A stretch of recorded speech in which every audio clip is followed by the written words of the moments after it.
Hey folks, how's it going? Welcome back to the channel and welcome back to our weekly Toilet-bound Hanako discussion series.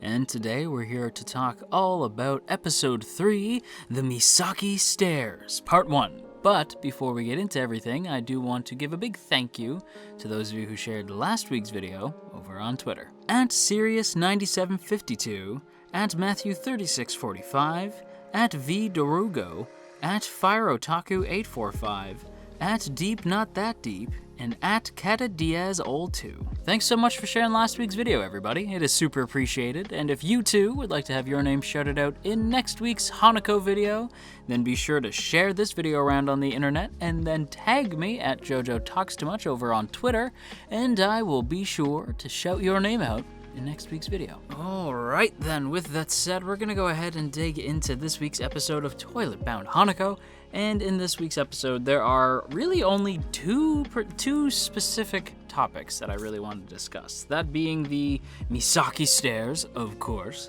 and then there's the random pretty boy who shows up kinda out of the blue. And since I have less to talk about in regards to this random dude, we're gonna start with the random dude. I hope that's cool. We'll get to the Misaki Stairs as we go, since that's basically the crux of the entire episode. The whole episode revolves around this one specific thing, the Misaki Stairs. Hell, the friggin' episode is titled the Misaki Stairs, so of course it was important. And of course we're gonna talk about it. But first, before we talk about anything, I wanna draw attention to this guy, this random ass dude who just sort of shows up out of the blue, bumps into our girl Nene, who I realized I kept calling Yashiro, but all the other characters call her Nene, so why wasn't I calling her Nene? So I apologize for that. But yeah, this dude just randomly bumps into our girl Nene, and that was uncalled for. And I was quite furious, and then Nene points out like, oh, he's hot. And I was like, is he? No offense, dude. But I've seen prettier character designs. He just kind of seemed like a guy. Like, I wasn't really that blown away by this dude. Maybe I'm insulting somebody's husbando, so I should probably apologize for that. But yeah, I don't know. He just seemed like a guy. Like, I was like, I mean, whatever. I've seen prettier character designs in other shows. I've seen prettier character designs in this show. But all right, whatever, sure. And I'm not gonna lie, the first note I have under here is pretty boy ? So again, the whole like, really? But the other bullet point I have underneath it is just, Nene, sweetheart, focus, please. And it's true, right? Okay, so as this dude is introduced, we have the whole issue going on with the Misaki Stairs, and poor Aoi. Like, poor Aoi is just suddenly taken off the board entirely. Aoi being Nene's friend from class. And she's just vanished, and everybody's forgotten about her. So of course Nene's freaking out. She's running. She's trying to get a hold of Hanako, trying to get a hold of Aoi's mom, just trying desperately to find Aoi, and she runs face first into this dude, like runs right into this guy's chest. And he doesn't fall over, but Nene does. And she stumbles, and he kind of helps her out, and he does the whole like hero pose where he like holds her up with one arm and sort of like holds her hand with the other, and it's like, are you okay? And it's like, okay, he is very clearly trying to hit on you, Nene, like seriously. And Nene falls for the friggin' guy, like immediately. She's just like, oh wow. Like, this to me is now becoming a character trait for Nene, where she is just boy crazy. And she even says like, God, I wish, when her friend Aoi is just like, do you have do you have a crush on somebody? Because you seem really distracted lately. And Nene's like, God, I wish I did. Like, she's just like, yeah, no, that's not it at all. And I do think, again, one of the things I liked about Nene back in episode 1 is one of the things I still like about her now. And it's the fact that she's not really interested, like, I shouldn't say that she's boy crazy. She's just crazy with the idea of being crazy over a boy. Like, she just likes the idea of being in a relationship more than she actually probably wants to be in one. And it's one of the things about Nene that I think will endear most people to her. And it did make me laugh, right? Because when this happened, she like immediately falls for this dude. She's like, oh my God, he's hot. Oh my God, blah, blah, blah. Like, he's such a gentleman. Oh my gosh, all this stuff. And then she remembers like, oh yeah, my friend has been erased from space and time. I should probably go figure out what the hell's going on. And runs off. And I was just like, Nene, sweetheart. Like, it made me laugh. And I'm making it sound like I was annoyed by it. I wasn't. I thought it was really funny. And that's the thing with the show that I've seen a lot of people point out, like, oh, you don't know how dark it's gonna get. Oh man, anime only. But so many people were like, oh, it's not just a comedy. It's not just a comedy. I know, but I'm saying the show is very funny. And it genuinely did make me laugh that Nene actually gets caught off guard by this dude, and it puts her on her heels for a second, and then she has to remind herself oh yeah, shit's fallen down and we gotta go. And she just bolts towards Hanako's bathroom hotel, I guess, or bathroom, what would you call it? Like a bathroom suite that he lives in. She immediately bolts off. And if that were the only thing that happened with that scene, I probably would have brought it up just offhand. But obviously the fact that I'm drawing this much attention to it should probably tell you that there's a little bit more that I want to discuss with this. And that's because the random pretty boy character sort of chuckled when this random paper crane floats over to Nene and then lands in her pocket. And this happens without Nene noticing. And I have to believe that it was that dude who did it, because otherwise why was he chuckling? Right? So it's okay, so he bumped into Nene on purpose, handed her her phone, and then sent this paper crane to stick with Nene, and then he seemed kind of smug about it. So what's up with that? Now, I have two theories, right? I have two theories on this, and again, anime only, so you manga fans can, this one you may feel absolutely fine to chuckle at. And I don't want anybody to tell me if I'm right or wrong. This is just me speculating. This is just to give you my viewpoint on where we are. Because again, these aren't really critical analysis of each episode. It's just sort of my thoughts on each episode. And I'm of two minds when it comes to this dude. One, he could be Ko's brother. Maybe he's Ko's older brother or his cousin or something like that. He's part of the Minamoto family. So maybe the crane is he bumped into her knowing that this is the older girl that his brother kind of has a crush on, just wanted to make sure that she's okay, something like that, since she was surprised to see this dude because she didn't recognize him from her school. Mind you, their school seems like it's friggin' huge, and you're not gonna recognize everybody in your school, so maybe it was Minamoto's a family member, another ghost hunter, if you will, who just bumped into Nene just to make sure that she was all good. Maybe the crane was meant to be a sort of ward against bad fortune, since cranes are traditionally meant to represent good fortune and longevity. And of course, there's the story about the 1,000 cranes. If you make 1,000 cranes, then you get a wish. So there's a lot of good luck and longevity associated with cranes, especially a particular paper cranes. So maybe the crane was meant to be a good luck charm. Who knows? My second theory, and this is the one that I'm leaning a little bit more heavily on, is that this dude is nefarious to some degree, because that chuckle and that smirk were not the chuckle and smirk of a charming young man just trying to look out for his fellow student. No. That was bad. As soon as I saw the smirk, I was like, oh no, he's evil. I sense this. Something, Hanako better fix that. I don't know what's going on. But also, too, it was that chuckle and the smirk, plus the fact that it was, the crane was made of, traditionally, when I think paper crane, right, I'm thinking of, the traditional white paper crane. The fact that it was, a black paper crane, and the fact that this dude, smirked about it, knowingly, he did that on purpose. And he did so without her noticing. If he really wanted to be nice, he would have just made her the paper crane and handed it to her. But the fact that he was sly about it has me worried. And so when I did a wee bit of research, trying to be okay, so what does a black paper crane represent? Nothing. At least nothing that I could find. I don't think the color of the crane really denotes anything. But if I want to be super theory crafty with it, since paper cranes are traditionally, when I think of them, I think of white paper cranes, right? So to invert that, to make it black, that could mean that it's meant to invert the meaning of the paper crane. So since the paper crane is meant to be good fortune and longevity, maybe it's meant to be a bad luck charm of some kind.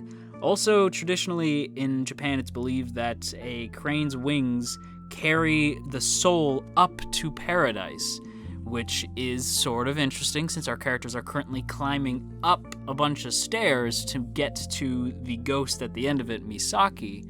So maybe that also plays into it somehow. I just feel like this dude is up to something nefarious, and I had to point it out. Okay, I talked about that for way too long. My apologies. Let's go ahead and talk about something a little bit more fun, shall we? Let's go ahead and talk about the Misaki Stairs.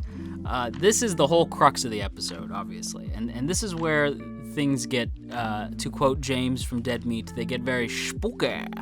Because the stairs, as our poor friend Aoi finds out, they don't work quite the way that I think Aoi thought they did. Since initially, Nene's friend Aoi had explained that the stairs sort of tear a person limb from limb. If you step on the fourth stair, it'll tear you apart. But if you step on the stair at the right time, I think she did say like the stair leads to like another world of some kind or something like that, or like your soul, something bad happens. You die essentially if you step on the fourth stair. Now that's not quite what actually happens. As Hanako points out, it's actually a little bit different. It's more like you go to the spirit world. And initially I thought they were going to go to like the river Styx, like the way that they explain it. It looked sort of like this big body of water. I was like, are they going to go to the river Styx? Like that's really heavy stuff. Like that's really interesting. They don't quite go there, but I wouldn't put it past the show to eventually have the characters end up in the river Styx. Because the fact that they even showed it and made reference to it made me go like, okay, one day we're going to go there. But for now, we end up going to the titular Misaki Stairs.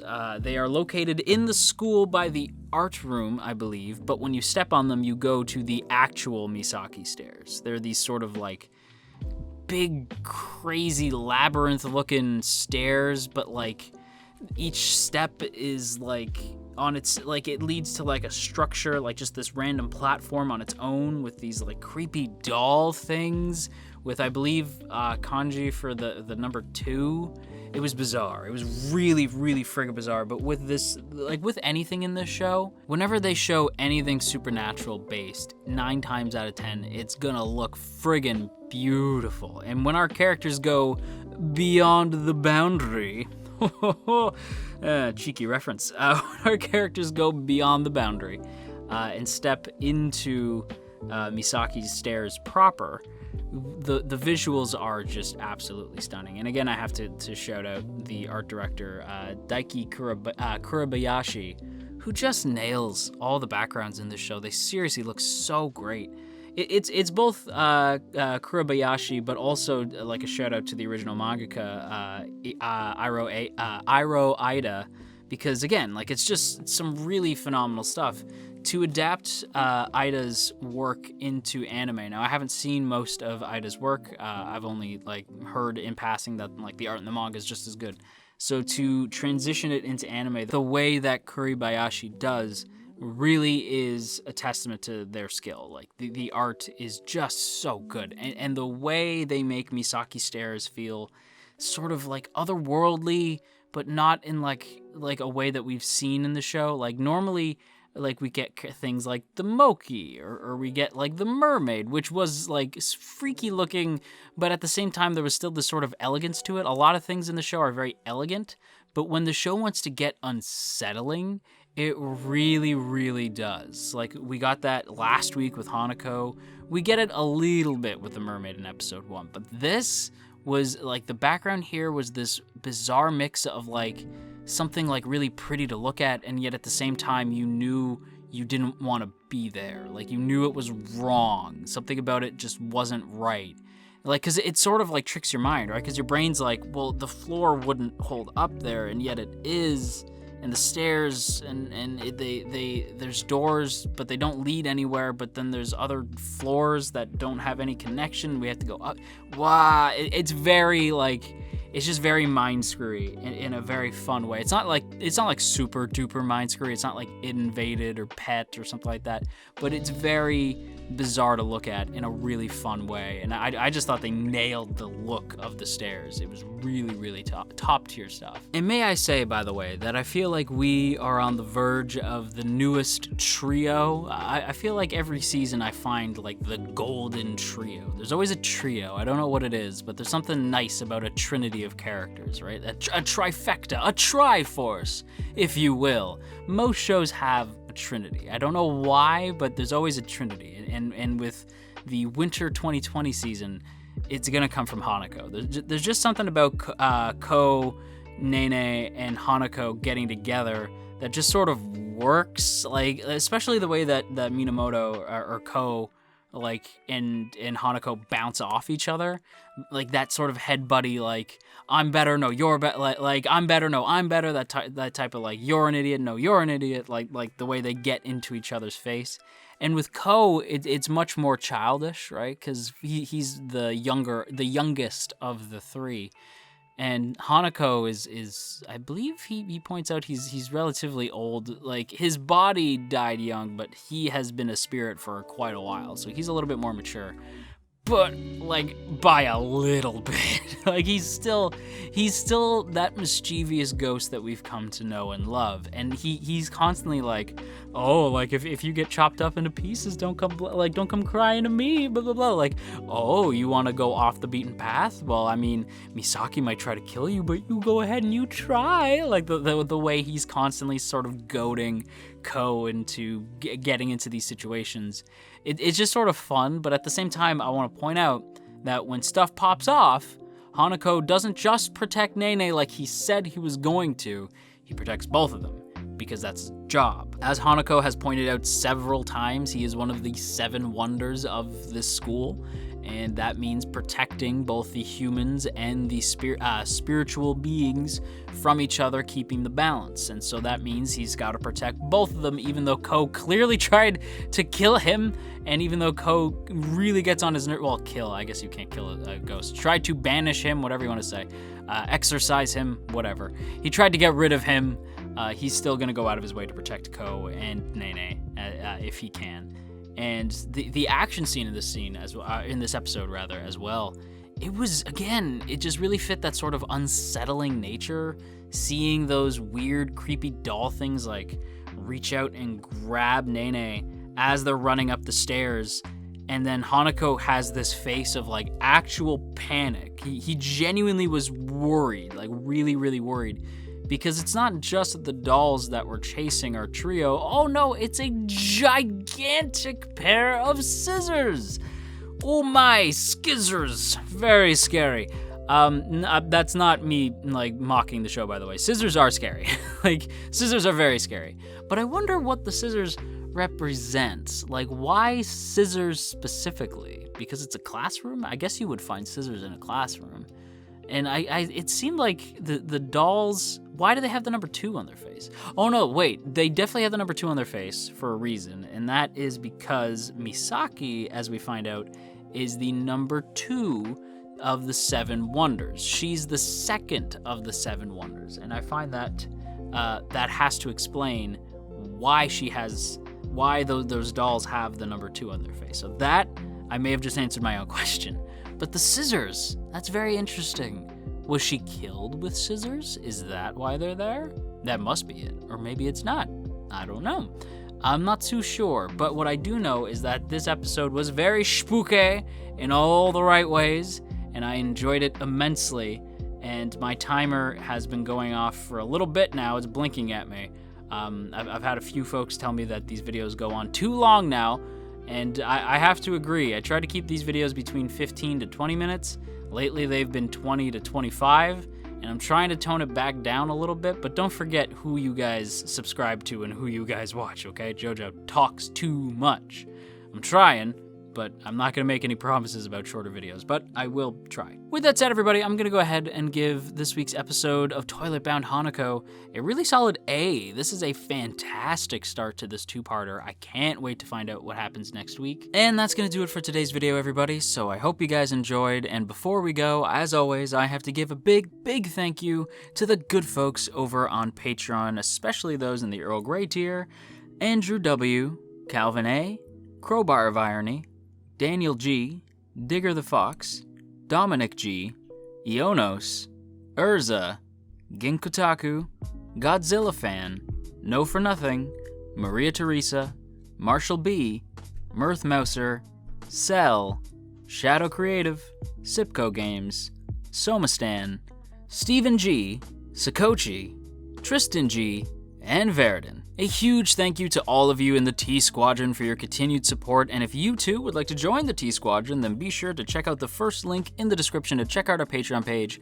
see all the cool rewards you can get over there, as well as access to our Patreon exclusive Discord for as little as $1 a month. And with that said, we're gonna wrap up today's video, everybody, so thank you all once again for watching, and if you are feeling stressed out today, then you go have yourself a warm cup of tea, and I will talk to you all again real soon.